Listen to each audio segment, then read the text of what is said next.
Hello all. इस lecture में हम लोग पढ़ेंगे इंट्रोडक्शन टू एक्सरेज। फिर इसके बाद हम लोग पढ़ेंगे प्रोडक्शन ऑफ एक्सरे, जिसमें हम लोग पढ़ेंगे कूलिस ट्यूब के बारे में। फिर इसके बाद हम लोग इसी प्रोडक्शन ऑफ एक्सरेज में एक दूसरा पार्ट होगा property of target and control of intensity, ये पढ़ेंगे। फिर इसके बाद हम लोग पढ़ेंगे सेकेंडरी रेडिएशंस क्या होते हैं, स्कैटर्ड एक्सरेज, करपस्कुलर रेज एंड एक है कैरेक्टरिस्टिक एक्सरेज। तो ये सभी क्या होते हैं, ये तीनों होते हैं आपके सेकेंडरी एक्सरेज। तो ये सारा चीज हम लोग इस लेक्चर में पढ़ने वाले हैं। ठीक है, तो सबसे पहले एक्सरेज की खोज किसने की थी? इसको खोजा था रोंटगेन ने इन 1895। So X-rays are discovered by William Rontgen in 1895 और इसके लिए रोंटगेन को दिया गया था नोबेल प्राइज इन 1901 में। ठीक है, 1901 में इनको दिया गया था Nobel prize. X-rays are high energy photons. X-rays क्या है? हाई एनर्जी फोटॉन्स है, मतलब एक्सरेज आपका इलेक्ट्रोमैग्नेटिक वेव्स है। X-rays are high energy photons, इनका कितना होता है 1 से लेकर के 100 किलो इलेक्ट्रॉन वोल्ट। तो इन फोटोन की एनर्जी कितनी होगी 1 किलो इलेक्ट्रॉन वोल्ट से लेकर के 100 किलो इलेक्ट्रॉन वोल्ट तक, इतनी एनर्जी होती है एक्सरेज फोटोन की।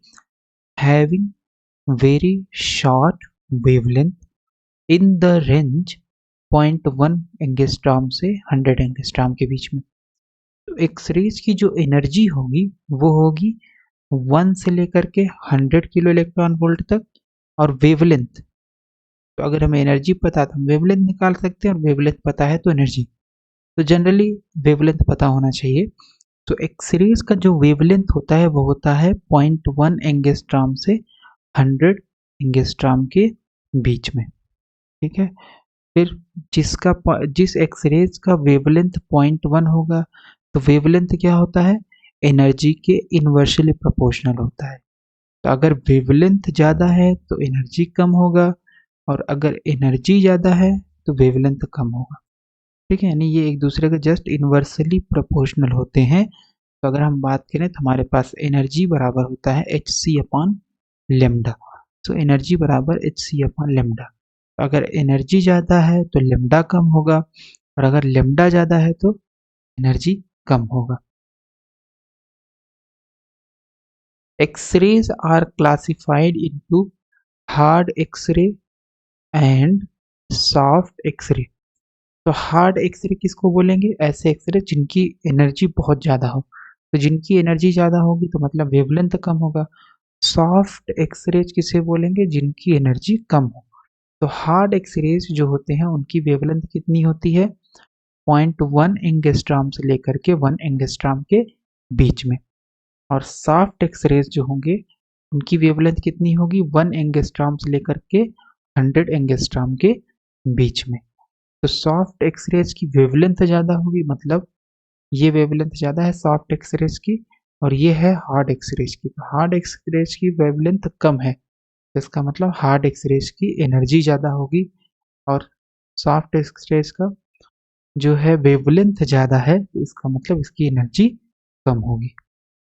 तो हार्ड और सॉफ्ट कैसे याद रख सकते हैं हम लोग? एनर्जी से। तो जिसकी एनर्जी ज़्यादा होगी वो हार्ड एक्सरेज है, जिस एक्सरेज की एनर्जी कम होगी वो सॉफ्ट एक्सरेज है। प्रोडक्शन ऑफ एक्सरेज, प्रोडक्शन कैसे करते हैं हम एक्सरेज का? तो सबसे पहले हमारे पास एक ये ट्यूब है। ठीक है, ये ट्यूब है हमारे पास। फिर हमारे पास क्या है, ये एक फिलामेंट है। फिलामेंट का काम क्या होता है, अगर इसको हीट करोगे तो इसमें थर्मियोनिक एमिशन के कारण इलेक्ट्रॉन निकलेंगे, ऐसे इलेक्ट्रॉन बाहर की तरफ जाएंगे। ठीक है, और हमने क्या किया, यहाँ पे एक टारगेट, एक कोई मटेरियल लगा दिया है। तो जैसे ही इलेक्ट्रॉन यहाँ से निकलेंगे वो जा करके, अब इलेक्ट्रॉन इधर भी जा सकते हैं, इधर भी जा सकते हैं, इस वाले वॉल पे जा सकते हैं, और इस वाले वॉल पे जा सकते हैं। तो अगर हम इस टारगेट को पॉजिटिव वोल्टेज दे दें, सपोज इसको अगर हम पॉजिटिव वोल्टेज अगर दे दें, तो इलेक्ट्रॉन जो भी यहाँ से निकल रहा है फिलामेंट से वो टारगेट की तरफ जाएगा, है ना। तो इसलिए यहाँ पे ये पॉजिटिव यानी ये एनोड है और ये आपके पास कैथोड है। फिलामेंट क्या है? कैथोड है। और ये जो हमारे पास ए दिख रहा है ये क्या है? टारगेट है। टारगेट का मतलब है ये फिलामेंट से इलेक्ट्रॉन निकलेंगे और यहाँ पे जाकर के स्ट्राइक करेंगे। ठीक है, जैसे ही इलेक्ट्रॉन यहाँ से निकलेंगे तो इलेक्ट्रॉन ऐसे भी हो सकते हैं, ऐसे भी जा सकते हैं और ऐसे भी जा सकते हैं। लेकिन क्योंकि यहाँ पे पॉजिटिव वोल्टेज है ए के पास, तो इलेक्ट्रॉन क्या करेंगे? इलेक्ट्रॉन जाएंगे, क्योंकि पॉजिटिव पे इलेक्ट्रॉन अट्रैक्ट होंगे। ये पॉजिटिव वोल्टेज पे है तो इलेक्ट्रॉन इसकी तरफ अट्रैक्ट होंगे, तो इसलिए ये टारगेट की तरफ जाएंगे इलेक्ट्रॉन फिलामेंट से निकल के।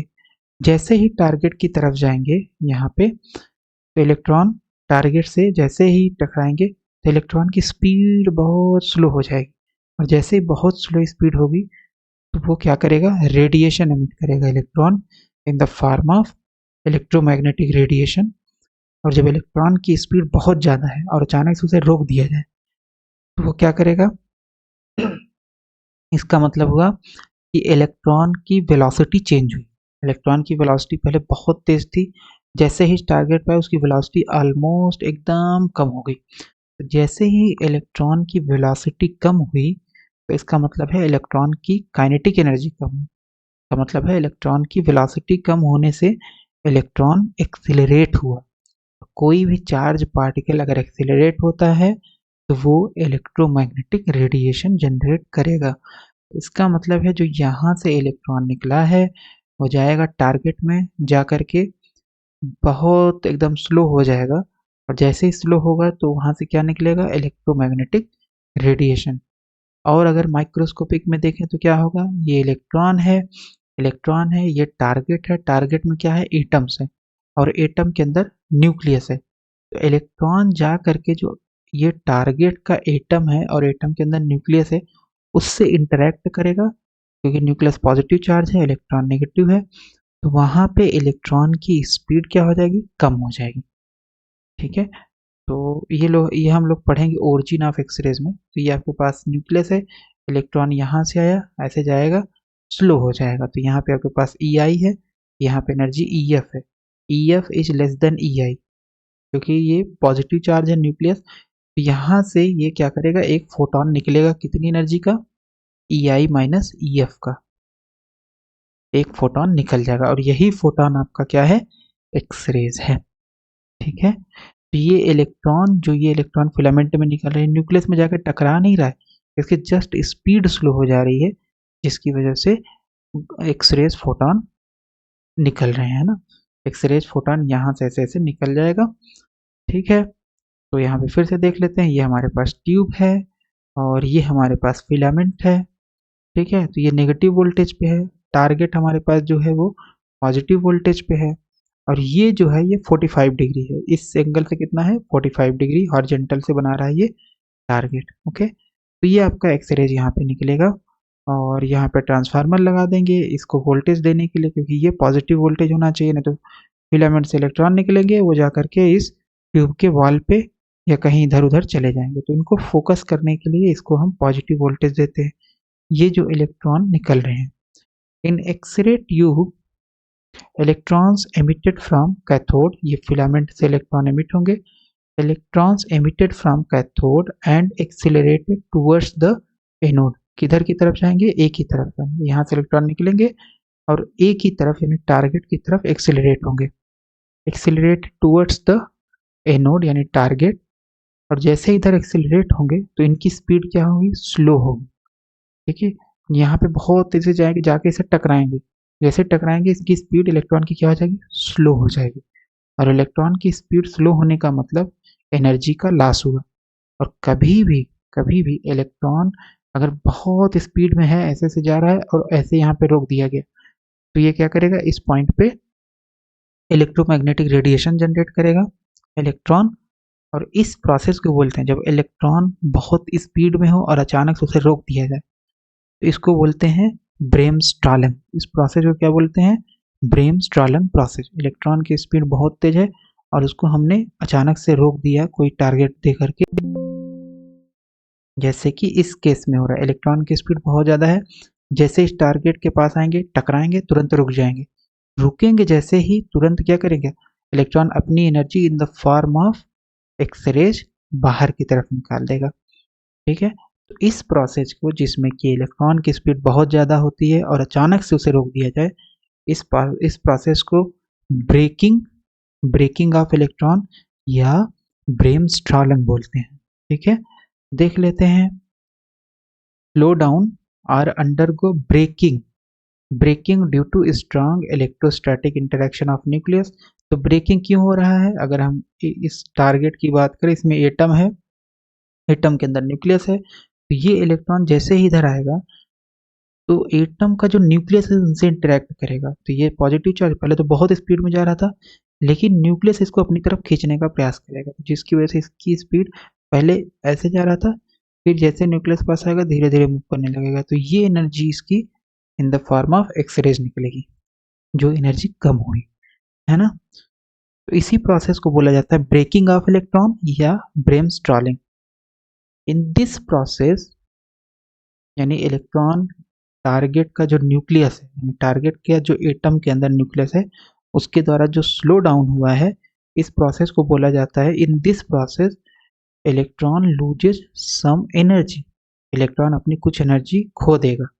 जैसे यहाँ पे हमारे पास है न्यूक्लियस है, इसका हमने एक न्यूक्लियस निकाल लिया है, एक एटम बेसिकली निकाल, न्यूक्लियस है, यहाँ पे इलेक्ट्रॉन होगा, तो ये इलेक्ट्रॉन ऐसे जाएगा बहुत स्पीड में, यहाँ से ऐसे ऐसे जाएगा ऐसे, फिर यहाँ पे धीरे धीरे मूव करने लगेगा। तो धीरे धीरे मूव जो कर रहा है, तो इसका मतलब एनर्जी तो कंजर्व है, तो ये जो एनर्जी होगी, एक्स्ट्रा एनर्जी, वो इधर चली जाएगी, फोटॉन के रूप में निकलेगी। Okay, in this process electron loses some of its energy which appears as X-rays photon। किस रूप में निकलेगा? X-ray photon. स्लोइंग डाउन और ब्रेकिंग ऑफ फास्ट इलेक्ट्रॉन्स, बहुत फास्ट इलेक्ट्रॉन है उनको अचानक से स्लो कर दें या उनको रोक दें, इस प्रोसेस को बोला जाता है, आर नोन एज ब्रेमस्ट्रॉलिंग। इस प्रोसेस को क्या बोला जाता है? Bremsstrahlung process. ठीक है, अब हमारे पास ये जो टारगेट है, इसकी कुछ प्रॉपर्टी होंगी। या सभी टारगेट पे इलेक्ट्रॉन स्ट्राइक करेगा, बहुत ढेर सारे इलेक्ट्रॉन से स्ट्राइक करेंगे, तो हो सकता है अगर ये इसका टेम्परेचर सहने की क्षमता बहुत कम हो तो ये टारगेट ही पिघल जाएगा, टारगेट ही नहीं बचेगा, तो ये कैसे निकलेंगे यहाँ से एक्सरेज। तो इस टारगेट की कुछ स्पेसिफिक प्रॉपर्टीज है, जैसे इनका एटॉमिक वेट बहुत ज़्यादा होना चाहिए, high atomic weight to produce hard X-ray. तो अगर आपको हार्ड एक्सरे बनाना है तो एटॉमिक वेट, हार्ड एक्सरे का मतलब हुआ कि ऐसी एक्सरे जिनकी एनर्जी बहुत ज़्यादा है, तो ऐसा अगर आपको करना है तो atomic weight, high atomic wait वाले आपका टारगेट होना चाहिए, यानी टारगेट का एटॉमिक वेट क्या हो, बहुत ज़्यादा हो। दूसरा, हाई मेल्टिंग पॉइंट, अब क्योंकि millions of billions of electron जा करके टारगेट से टकरा रहे हैं, कोलाइड कर रहे हैं, तो इसका मतलब है कि वहां पे हीट एनर्जी जनरेट होगी। कोलिजन के कारण कौन सी एनर्जी जनरेट होगी? हीट एनर्जी जनरेट होगी। तो उस हीट एनर्जी को सहने के लिए जो टारगेट है आपके पास, टारगेट किसको हम बोल रहे हैं? इसको बोल रहे हैं, ये जो टारगेट है इसका मेल्टिंग पॉइंट बहुत ज़्यादा होना चाहिए, हाई मेल्टिंग पॉइंट होना चाहिए, to stand with the temperature developed as most of the energy of impinging electron is converted into heat. ठीक है, जैसे बहुत ढेर सारे इलेक्ट्रॉन टकराएंगे तो उनकी एनर्जी एक तो एक्सरे फोटॉन में निकलेगी, बट ज़्यादातर एनर्जी उनकी कन्वर्ट हो जाएगी हीट एनर्जी में, इलेक्ट्रॉन की। हाई थर्मल कंडक्टिविटी होनी चाहिए to get rid of heat produce. High thermal conductive रहेगा तो टारगेट हीट को आगे डिसिपेट करा देगा, आगे फ्लो करा देगा। ठीक है, और खुद ठंडा हो जाएगा टारगेट। लो वेपर प्रेशर, लो वेपर प्रेशर होना चाहिए इसका टारगेट का। तो ये हो गया control of intensity and quality. ये जो यहाँ से एक्सरेज निकल रहा है, किस क्वालिटी की एक्सरे आपको चाहिए, हार्ड एक्सरे चाहिए या सॉफ्ट एक्सरे चाहिए, कितनी इंटेंसिटी में, मतलब कितनी ज़्यादा एक्सरेज आपको चाहिए, वो चीज़। तो यहाँ पे हम लोग डिस्कस करने जा रहे हैं कि इंटेंसिटी अगर आपको ज़्यादा चाहिए तो क्या होगा, और अगर आपको यहाँ पे हार्ड एक्सरे चाहिए तो क्या होगा। तो टारगेट की कौन कौन सी वैल्यूज आपके पास होनी चाहिए, पोटेंशियल डिफरेंस कितना होना चाहिए, राइट।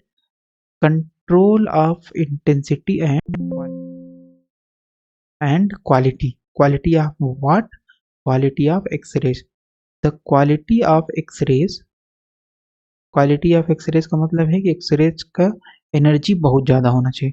तो अगर एक्सरेज का एनर्जी ज़्यादा होगा तो इसका मतलब है उसका penetrating power, X-rays electromagnetic wave है तो वो कितना पेनिट्रेट कर सकता है, पेनिट्रेटिंग पावर जो है वो ज़्यादा होगी।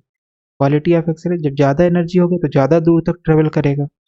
ठीक है, ओके। तो द क्वालिटी ऑफ एक्सरेज यानी penetrating power varies with the difference of potential between cathode and anode. तो अगर आपको एक्सरेज की क्वालिटी मतलब पेनिट्रेटिंग पावर बढ़ानी है तो इन दोनों के बीच में यानी कैथोड और एनोड के बीच में पोटेंशियल डिफरेंस आपको बढ़ाना पड़ेगा। पोटेंशियल डिफरेंस क्या करना पड़ेगा, बढ़ाना पड़ेगा। ओके, तो पोटेंशियल डिफरेंस बढ़ा दोगे तो आपके पास जो क्वालिटी ऑफ एक्सरे होगी वो ज़्यादा होगी, मतलब हाई एनर्जी क्या निकलेगी। हाई एनर्जी का एक्सरे कब निकलेगा, जब पोटेंशियल डिफरेंस बिटवीन कैथोड और एनोड आप वेरी करोगे। बेसिकली बढ़ाओगे तो बढ़ेगा, घटाओगे तो घटेगा। ठीक है, ये हम लोग पढ़ेंगे बेसिकली डुवान हंट लॉ में। ठीक है, तो यहाँ पे एक बेसिक इंट्रोडक्शन है तो इसलिए हम जस्ट इसको डिस्कस कर लेते हैं। The quality of X-rays varies with the difference of potential between cathode and anode। उनके बीच में जो पोटेंशियल है उसके साथ वेरी करेगा। The intensity of X-ray, X-rays की इंटेंसिटी मतलब कितना ज़्यादा एक्सरे आपको चाहिए, वेरीज विथ फिलामेंट करंट। तो एक्सरे जो यहाँ से निकल रहे हैं हमारे पास, यहाँ से जो एक्सरेज निकल रहे हैं ये कितने एक्सरेज होंगे वो डिपेंड करेगा कि इस फिलामेंट से कितने इलेक्ट्रॉन बाहर निकल रहे हैं। ठीक है, जितने इलेक्ट्रॉन निकलेंगे उसी रेशियो में आपके पास यहाँ से सिर्फ फोटोन निकलेगा। तो इस फिलामेंट में से कितने इलेक्ट्रॉन निकलेंगे ये कौन डिसाइड करेगा, फिलामेंट में जो करंट फ्लो कर रहा है। ठीक है, तो इंटेंसिटी जो होगी एक्सरे की वो डिपेंड करेगा फिलामेंट में जो करंट फ्लो कर रहा है। ठीक है, the intensity of X-ray varies with filament current. The penetrating power of X-rays depend upon the atomic weight of the material of anode। Penetrating power मतलब हार्ड एक्सरे है कि सॉफ्ट एक्सरे है, ये डिपेंड करेगा एटॉमिक वेट ऑफ टारगेट, यानी जो जिस पे जाकर के इलेक्ट्रॉन टकरा रहे हैं और फिर एक्सरेज निकल रहा है, तो वो जो टारगेट है उसके एटॉमिक वेट पे डिपेंड करेगा। और ये प्रॉपर्टी हम लोग पढ़ेंगे मोज़ले लॉ में। मोज़ले लॉ जब करेंगे हम लोग तो वहाँ पे हम लोग देखेंगे कि बेसिकली जो फ्रीक्वेंसी होता है एक्सरे का वो डिपेंड करता है एटॉमिक नंबर पे। ठीक है, तो वहाँ देखेंगे हम लोग। फिर इसके बाद इसमें सेकेंडरी रेडिएशन क्या है, तो हमने एक्सरेज प्रोड्यूस कर ली। ठीक है, ये एक्सरेज हो गया, ये एक्सरेज हो गया, ये एक्सरेज हो गया। तो ये एक्सरेज सेकेंडरी फिनोमेना प्रोड्यूस करेंगे जब किसी से टकराएंगे, किसी ऑब्जेक्ट से टकराएंगे तो सेकेंडरी एक्सरेज जनरेट करेंगे, या सेकेंडरी इलेक्ट्रॉन जनरेट भी कर सकते हैं, है ना। तो सेकेंडरी रेडिएशन क्या होता है, when X-rays are incident on matter, जब एक्सरे क्या हो किसी मैटर के ऊपर गिरे, they give rise to a complex phenomena known as radiation. तो बेसिकली ये कह क्या रहे हैं, known as secondary radiation, known as secondary radiation. तो ये क्या कह रहे हैं कि मान लो आपके पास एक्सरेज है तो एक्सरेज प्रोड्यूस कैसे करेंगे, कोलिज ट्यूब से, कोलिज ट्यूब से एक्सरेज आ गई। अब ये एक्सरे जा करके किसी मैटर से इंटरेक्ट करे, जैसे मैटर से इंटरेक्ट करेगी तो ये जो फिनोमेना होगा इसको बोलेंगे सेकेंडरी रेडिएशन। सेकेंडरी रेडिएशन कितने प्रकार की होती है, 3 प्रकार की होती है। स्कैटर्ड एक्सरे, करपस्कुलर एक्सरे और करपस्कुलर रे सॉरी, और हमारे पास है कैरेक्टरिस्टिक एक्सरेज। सेकेंडरी एक्सरे कितने प्रकार की होती है, 3 प्रकार की होती है। पहला है जिसमें से scattered X-ray, they are practically of same nature and wavelength as incident X-ray. तो मान लो आपके पास यहाँ से एक्सरे आया, ठीक है, ये आपके पास मैटर है, इससे इंटरेक्ट करके निकल गया इधर, तो मान लो इसका वेवलेंथ लेमडा था तो ये भी लेमडा ही होगा, तो इसको हम बोलेंगे स्कैटर्ड एक्सरे। या सिंपल और अगर अच्छे से समझना है तो सपोज आपके पास क्या है, सेकेंड 1 सेकेंड, तो सपोज आपके पास ये कोई भी मटेरियल यहाँ से एक्सरेज आया, ठीक है, ऐसे करते करते थोड़ा बहुत इससे इंटरेक्ट किया और फिर अपना इस तरीके से निकल गया। मतलब इंटरेक्शन बहुत ज़्यादा नहीं होगा, बेसिकली स्कैटरिंग जैसे होता है। ठीक है, तो ये हो गया स्कैटर्ड एक्सरे, मतलब इंसिडेंट और आफ्टर इंटरेक्टिंग दोनों का वेवलेंथ एक्सरे का जो होगा, ये भी एक्सरे है, ये भी एक्सरे, इसका वेवलेंथ लेमडा, इसका भी वेवलेंथ लेमडा होगा। फिर उसके बाद है करपस्कुलर रेज। ये क्या होती है? Corpuscular rays, these rays consists of fast moving electrons produced by photoelectric। अच्छा, तो ये बेसिकली क्या है? फोटोइलेक्ट्रिक इफेक्ट हमें पता ही है क्या होता है, कि अगर मेटल के सरफेस पे एक फिक्स्ड फ्रीक्वेंसी से ऊपर, फिक्स्ड फ्रीक्वेंसी यानी थ्रेशोल्ड फ्रीक्वेंसी से ऊपर अगर कोई लाइट गिरे तो मेटल के सरफेस से इलेक्ट्रॉन बाहर निकलने लगते हैं। इसी फेनोमेना को बोलते हैं फोटो इलेक्ट्रिक इफेक्ट। तो मान लो अगर आपके पास ये है मेटल सरफेस है, तो इस केस में मान लेते हैं हमारे पास कोई मैटर ऑब्जेक्ट है, यहाँ पे एक्सरेज गिरा। ठीक है, एक्सरे जैसे गिरा तो यहाँ से इलेक्ट्रॉन बाहर निकलने लगे। तो photo electric effect by X-rays, ये आपका एक्सरेज है। Photo electric effect by X-rays जो होगा उसी को बोला जाता है करपस्कुलर रे। उसे क्या बोलेंगे?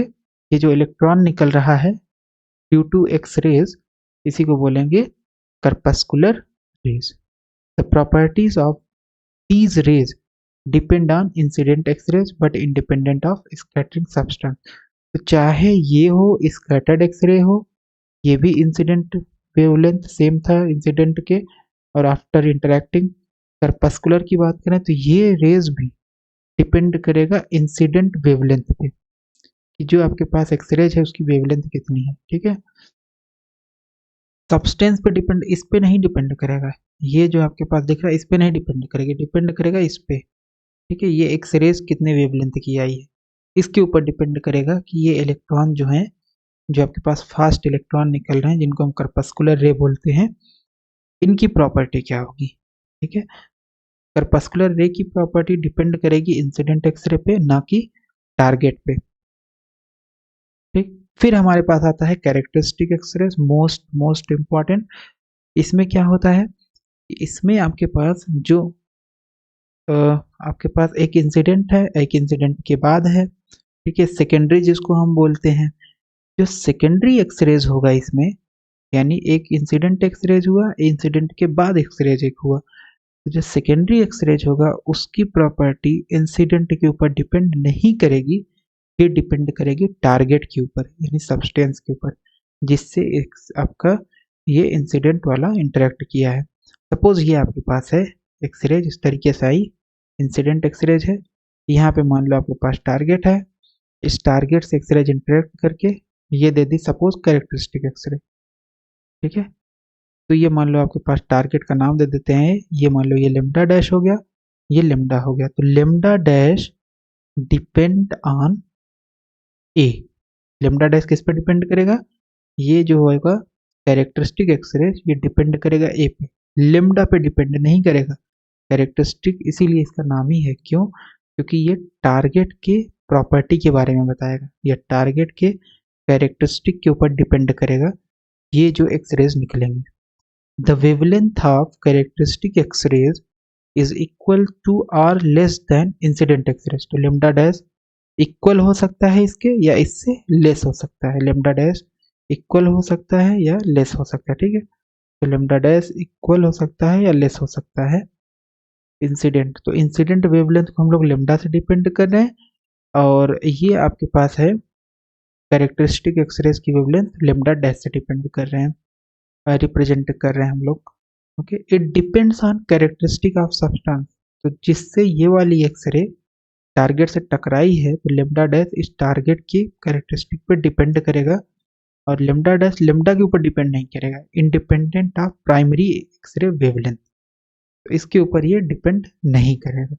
सबसे इंपॉर्टेंट कैरेक्टरिस्टिक एक्सरे है। कैरेक्टरिस्टिक एक्सरे क्या होता है कि जो आपके पास कैरेक्टरिस्टिक एक्सरे होगा वो इंसिडेंट एक्सरे के ऊपर नहीं डिपेंड करेगा, वो डिपेंड करेगा कैरेक्टरिस्टिक ऑफ टारगेट या सब्सटेंस। तो ये सेकेंडरी रेडिएशन है। फिर हमारे पास सेकेंडरी रेडिएशन है करपस्कुलर रेज की। मान लो आपके पास फोटो इलेक्ट्रिक इफेक्ट हो रहा है एक्सरे, सपोज ये आपके पास सब्सटेंस है, यहाँ से गिरा एक्सरे फोटोन, फोटॉन जैसे ही गिरा मेटल में, क्योंकि इलेक्ट्रॉन थे, ये इलेक्ट्रॉन इसको एब्जॉर्ब करके बाहर निकल गए। और ये जो फास्ट मूविंग इलेक्ट्रॉन है, इन्हीं को बोला जाता है करपस्कुलर रेज। दूसरा है स्कैटर्ड एक्सरे, मतलब बहुत ज़्यादा इंटरेक्ट नहीं किया, सिंपल आया। यहाँ पे है आपके पास टारगेट, एक्सरेज इधर से आया, ऐसे ऐसे आया, थोड़ा सा इंटरेक्ट किया इससे और इस तरीके से चला गया। तो मान लो इंसिडेंट लेमडा, इंसिडेंट वेवलेंथ है लेमडा, तो स्कैटर्ड के बाद लेमडा डैश, तो लेमडा डैश बराबर लेमडा होगा। ठीक है, चाहे करपस्कुलर हो चाहे स्कैटर्ड, ये भी सेकेंडरी रेडिएशन है, ये भी सेकेंडरी रेडिएशन है। चाहे करपस्कुलर हो चाहे स्कैटर्ड हो, ये दोनों डिपेंड करेंगे प्राइमरी या इंसिडेंट एक्सरेज के ऊपर। लेकिन कैरेक्टरिस्टिक एक्सरेज एक ऐसा एक्सरे है जो डिपेंड करता है कैरेक्टरिस्टिक ऑफ सब्सटेंस के ऊपर। ठीक है, कैरेक्टरिस्टिक एक्सरे उसका नाम ही इसीलिए क्योंकि वो टारगेट की प्रॉपर्टी पर डिपेंड करता है। ठीक है, ये हम लोगों ने डिस्कस कर लिया production and secondary X-rays and introduction of X-rays.